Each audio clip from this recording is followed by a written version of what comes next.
안녕하세요. 전 올해 37살인 여자입니다. 전 3살 많은 남편과 올해 4살이 된 딸이 하나 있는 여자예요. 어렸을 때부터 제 꿈은 화목한 가정을 이루는 것이었습니다. 저희 부모님은 두 분 다 너무 다정하셨고 자식들에게 잘해주셨기 때문에 저도 그런 부모님을 닮고 싶었거든요. 제 남편은 결혼하기 전에 제대로 된 연애를 한 번 해보지 못한 어떻게 보면 순수했던 사람이었고 무척 예의가 바르고 어른을 공경할 줄 아는 사람이었습니다. 심지어 가정적이고 성실하기까지 한 사람이었죠. 홀어머니를 모시고 살아서 효심도 끔찍했어요. 그러나 제게 효도를 강요하는 것이 아니라 저희 부모님께도 효도를 알아서 하는 남편이었죠. 어디 내놓아도 당당히 1등 남편이다 얘기할 수 있는 그런 사람이었습니다. 저를 위해 요리법을 공부해서 음식을 만들어 주기도 했고, 함께 영화를 보면서 비슷한 부분에서 감동을 받고 함께 눈물을 흘릴 줄 아는 사람이라 좋았고, 좋으면 좋다, 싫으면 싫다, 확실하게 자기 감정을 표현할 줄 아는 사람이라 솔직해 보였어요. 이 남자랑 살면 정말 행복하겠다는 생각이 들어 자연스럽게 결혼을 하게 되었죠. 사실 저희 집도 시댁도 형편이 그리 넉넉하진 않습니다. 그냥 굶지 않고 살 정도였죠. 결혼 후에도 양가에 40만 원씩 생활비를 붙여드리려고 노력했던 그런 착한 사람이었죠. 남편은 홀어머니를 모시고 살았었는데 시어머니도 절 너무 아껴주셨습니다. 제게 인자하게 웃으시면서 이름을 부르시곤 하셨어요. 그러다가 선물처럼 아이가 찾아왔고 우린 그렇게 새 식구가 되었습니다. 아이를 임신했을 때도 얼마나 지극정성으로 저를 대했는지 몰라요. 심지어 입덧도 같이 했다니까요. 남자가 자신의 아내를 너무 사랑하면 입덧도 옮아서 한다던데 우리 남편이 진짜 그러는 것을 보고 친정도 시댁도 혀를 내두르며 고개를 저을 정도로 애처가다 하셨습니다. 저희 부모님도 그런 남편을 얼마나 좋아했는지 몰라요. 세상에 이렇게 착한 사위가 어딨냐고 동네방네 자랑을 하곤 했거든요. 자기 딸한테 그렇게 잘해주는데 어느 부모가 싫다고 할 수 있었겠냐만 말입니다. 저와 남편은 정말 많이 행복했고 서로 사랑했어요. 남들과 다를 바 없는 평범한 환경 속에서 서로 투닥거리며 싸우다가도 금세 화해를 했었던 평범하기 그지없는 가족이었고 매일 이렇게 행복해도 되나 싶었습니다. 행복에 배부른 나날들에 감사했고 너무 행복해서 불안할 정도였죠. 저는 남편과 맥주 한 캔씩 하면서 서로 미래를 이야기할 때가 제일 좋았어요. 이야기를 나누는 그 시간이 행복했었던 이유는 반짝반짝 빛나는 두 눈을 가지고 미래를 꿈꾸는 남편의 모습이 정말 멋있었거든요. 아직 초등학교도 입학하지 않은 어린 딸을 두고 어디서 이상한 놈을 데려와 결혼시켜 달라고 하면 어쩌나 하는 귀여운 걱정도 하곤 했거든요. 그렇게 저희는 쭉 행복할 수 있을 줄 알았습니다. 남편은 학원에서 영어를 가르쳤던 교사였어요. 당시엔 아주 늦은 밤이었고 그날따라 시험을 코앞에 두고 있었기 때문에 특강을 해야만 했었죠. 그래서 늦게 귀가를 했습니다. 저희 집은 골목길 안에 위치한 빌라였어요. 그날은 비도 추적추적 내렸죠. 늦은 시간 CCTV 없는 골목길 등 조건이 맞아서였던 걸까요? 그날 남편이 사고를 당하게 되었습니다. 그 비극은 딸아이가 2살이었을 때 일어났어요. 그날따라 딸아이가 잠투정도 없이 일찍 잠에 들었고 언제나 그랬듯 저는 남편의 귀가를 기다렸습니다. 학원에서 수업이 끝났다고 1시간 내로 도착한다는 남편의 전화를 끝으로 소파에서 TV를 보며 기다리고 있는데 시간이 한참 지나도록 남편이 들어오질 않더라고요. 뭔가 불안해지기 시작했어요. 남편에게 다시 전화를 해보았지만 역시나 연결되지 않았고 전 점차 불안해졌죠. 그러던 도중 시어머니로부터 전화가 한 통이 왔습니다. 통화 내용은 정말 충격적이었어요. 길을 지나가다 뺑소니를 당해 쓰러져 있었던 남편을 발견해 병원으로 이송 중이란 전화를 받았다고 했거든요. 시어머니도 많이 놀라셨던 것인지 횡설수설하시며 말씀하셨는데 똑바로 말씀해 주시라고 화를 내기도 했어요.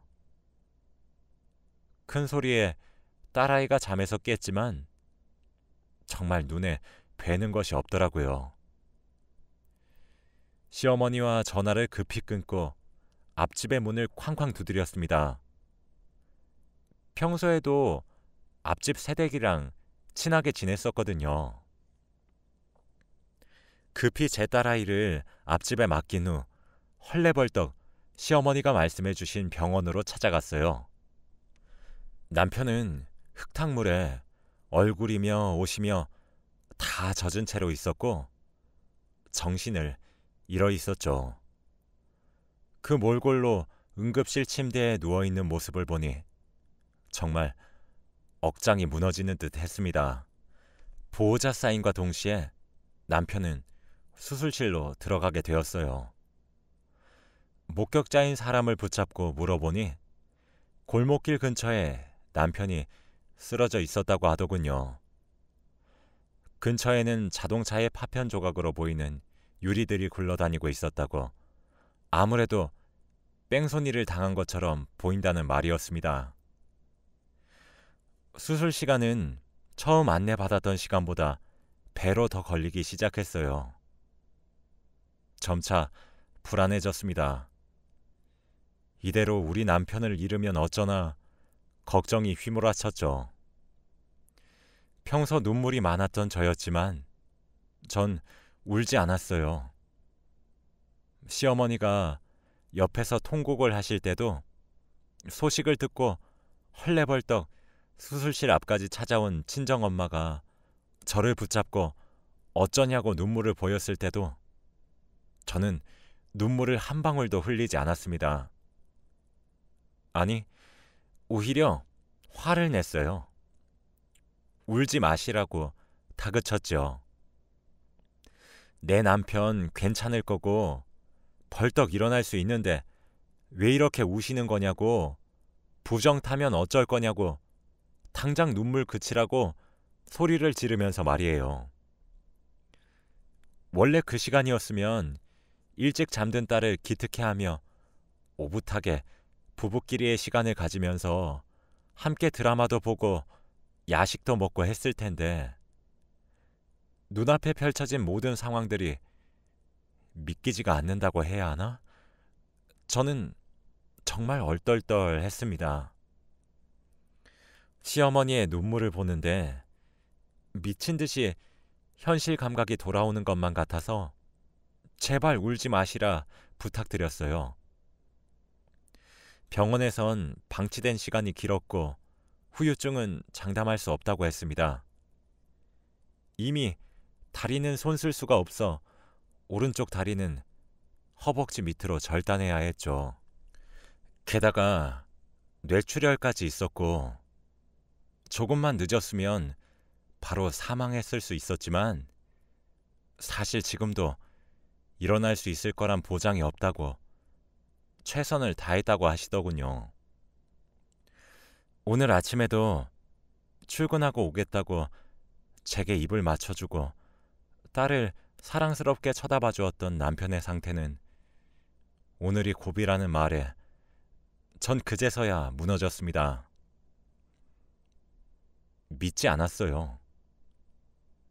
믿을 수가 없었어요. 좀 전까지 저랑 전화를 했고 오늘따라 감기 기운이 있었던 제 몸 상태를 걱정해 주었던 사람이 지금 누워있는 것도 놀라 자빠질 노릇인데 어떻게 믿을 수 있었겠나요? 눈 좀 떠보라고 절규하는 시어머니의 목소리를 끝으로 정신을 잃었습니다. 저와 시어머니는 미친 듯이 남편의 간병에 매달렸어요. 딸아이는 친정에 맡겼어요. 살려만 달라는 우리의 기도가 하늘에 닿은 것인지 남편은 정신을 잃은 지 열흘 만에 기적적으로 눈을 떴습니다. 하지만 남편에겐 또 다른 지옥의 시작이었나 봅니다. 처음엔 제대로 거동도 못해 자신의 상태가 어떤지 몰랐나 봐요. 남편은 헐렁해진 오른쪽 다리를 보고 커다란 상실감을 가지고 미친 듯이 절규하기 시작했어요. 늘 긍정적이고 건강한 삶을 살아왔던 남편은 그때 이후로 성격이 참 많이 변했습니다. 하염없이 울다가 이렇게 살 바엔 차라리 죽어버리겠다고 난리도 쳤다가 멍하니 창밖만 보다가 그렇게 지냈죠. 말 그대로 숨만 쉬었습니다. 시간이 흘러 남편이 퇴원하고 난 후도 문제였어요. 시어머니는 한순간에 장애인으로 전락한 아들이 혼자가 되기라도 할까 겁이 나셨나 봅니다. 그 이후 매일 저희가 살고 있는 집으로 와서 제 손에 물 한 방울 묻히지 말라 신신당부를 하시고는 집안일을 대신 해주셨어요. 청소도 하시고 빨래도 하시고 밥도 차려주시며 모든 일을 해주셨죠. 그렇게 매일을 저희 집에 오셔서 복작거리셨습니다. 그러고 돌아가실 적엔 항상 저를 붙잡고 하나뿐인 아들 옆에 있어주면 안 되냐고 거의 빌다시피 제게 애걸복걸 하셨죠. 남편도 똑같았어요. 매일을 반복되는 질문을 던지더군요. 자기를 사랑하냐고, 헤어지자고 하지 않을 거냐고, 뭐 그런 질문 말이에요. 저희 친정에서는 제 앞길이 창창하다며 이혼하기를 슬며시 요구하기도 했어요. 솔직히 안 힘들다고 하면 그건 정말 새빨간 거짓말입니다. 제가 처한 상황보다 시어머니와 남편의 애원보다 친정과 친구들의 위로보다 더욱 힘들었던 것은 주변 사람들의 시선이었어요. 동정어린 시선들이요. 남들 일에 어찌나 관심이 많은지 제게 괜찮냐고 오히려 물어오는 사람들은 양반일 정도였습니다. 아마 사람들의 시선을 한번 겪어보지 않으셨으면 100% 이해하실 수 없으실 거예요. 동정어린 시선도 지긋지긋하고 제게 위로를 건네는 사람들도 다 위선으로 느껴졌습니다. 시어머니가 매일같이 찾아와 저희 살림을 보살피는 것도 이기적인 모습으로만 보였어요. 남편을 바라보고 있다가도 제 시선이 남편의 헐렁해진 오른 다리를 보면 참 만감이 교차하기도 했고요. 분명히 무언가 있어야 되는 곳에 아무것도 없으니 허전함이 참 많이 느껴졌죠. 여기서 가장 힘들었던 건 뭔지 아세요? 점점 불안과 공포에 질려가는 남편의 모습을 지켜보는 것이었습니다. 매일 제 눈치만 살피는 남편의 모습, 제게 집착하기 시작하는 모습 등 세상이 원망스러울 지경이더라고요. 매사에 밝고 쾌활한 웃음을 흘리며 명랑하게 인생을 살아왔고 집에 오면 밖에서 무슨 일이 있었는지 오늘은 무엇을 먹었는지 조잘조잘 떠들기 바빴던 남편의 모습은 이젠 온데간데 찾을 수 없었어요. 그래도 어떻게 해요?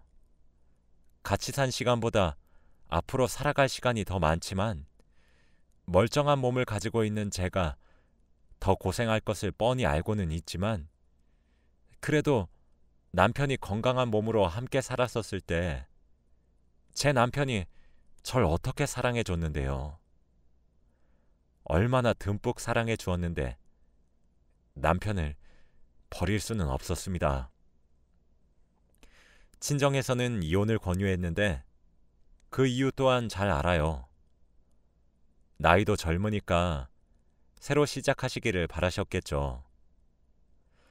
장애인이 된 남편을 평생 동안 돌보면서 함께 산다는 것은 제가 너무 일방적으로 고생하는 길이란 사실을 저희 부모님도 아시니까요. 그래서 세상 욕 자신들이 다 들을 수 있으니 이혼하란 말을 꺼내셨던 것이겠죠. 그런데 그렇게 미친 듯이 절 사랑해준 남편을 제가 어떻게 버릴 수가 있겠나요? 사실 도망치고 싶었던 적도 정말 많았고 욕을 얻어 처먹는 한이 있어도 눈 딱 감고 이혼할까 고민도 했습니다. 이기적이라고 욕을 먹어도 할 말은 없는데 저를 위해서, 딸아이를 위해서 그런 생각을 안 해보지는 않았어요. 왜 하필 내가 이런 일을 당해야 하고 이 꼴을 당해야 하는지 이해가 되지 않았고 하늘이 원망스러웠죠.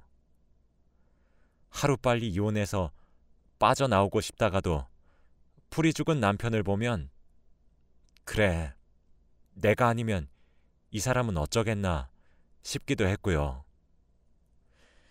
음식 쓰레기를 버리는 일도, 야식을 사다 주는 일도, 분리수거와 화장실 청소, 집안 마트에 가는 간단한 심부름까지 모두 원래 남편이 해왔던 일이었어요.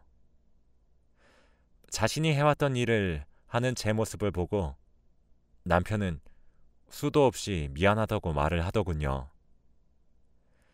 그리 내뱉는 남편의 모습이 너무 가슴이 아파 남편을 껴안고 엉엉 울었습니다. 그때 결심했어요. 흔들리지 말고 내 남편, 내가 지키자는 결심을 말이에요.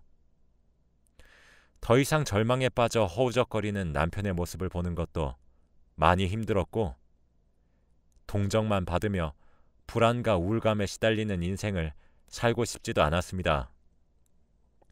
그렇게 결심을 굳히고 친정에 찾아갔어요. 이혼할 생각도 없고 나랑 우리 남편 좀 도와달라고 말이죠. 친정에선 절 뜯어 말렸지만 제가 강행했어요.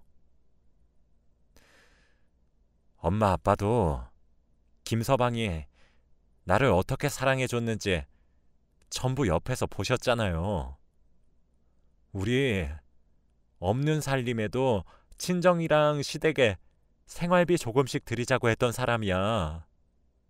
내 손에 물 한 방울 안 묻힌 건 아니지만 최대한 덜 묻히려고 노력했던 사람인데 내가 그런 사람을 어떻게 버리고 새 출발을 해요? 그러니까 그냥 나 좀 도와주세요. 하면서 말이죠. 남편도 붙잡아 앉힌 뒤에 말했어요. 여보, 더 이상 나한테 이러지 마. 당신이 이럴수록 더 지쳐. 당신은 항상 어려운 일을 겪게 되면 극복하는 사람이었잖아. 나 당신 안 버려. 당신 두고 나만 도망가거나 떠나지 않을게. 정말 약속할게. 그러니까 우리 이겨내보자. 당신 우리 딸 결혼식에도 휠체어 타고 들어갈 거야? 걸어서 들어가 봐야지. 요새는 의족이란 것도 있어서 괜찮아. 당신 할 수 있어. 기죽지 마. 알았지? 나도 당신을 얼마나 사랑하는데. 그러니까 당신이랑 나 둘 다 할 수 있어. 적어도 우리 딸아이한테 부끄럽지 않은 부모가 되자. 라고 했습니다. 시어머니께도 말씀드렸죠. 어머니, 저희 집에 더 이상 찾아오지 마세요. 어머니가 이러실수록 저희 무너져요. 어머니도 하나뿐인 아들 극복하게 해주셔야죠. 저희가 알아서 할게요. 불안해하지 마세요, 어머님. 우리 남편 버리지 않아요. 죽을 때까지 끼고 살 거니까 너무 슬퍼 마세요. 하면서 어머님의 손을 꼭 잡아드렸습니다. 어머님이 구슬같이 눈물을 퐁퐁 흘리면서 고맙다 고맙다 하시며 흐느끼셨죠. 그때부터 남편은 재활치료에 진심으로 임하기 시작했어요.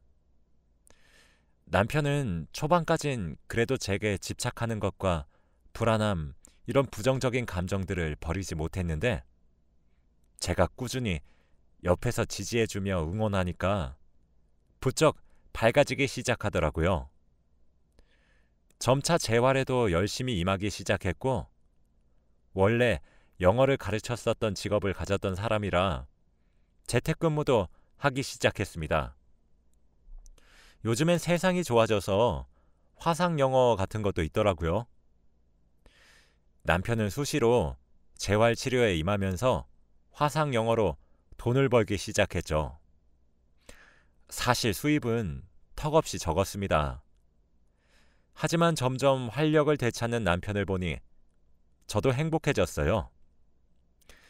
처음엔 시선이 주는 압박에 저도 정신과를 다니며 신경안정제를 처방을 받아 복용했으나 시간이 지나니 그 시선에도 익숙해지더군요.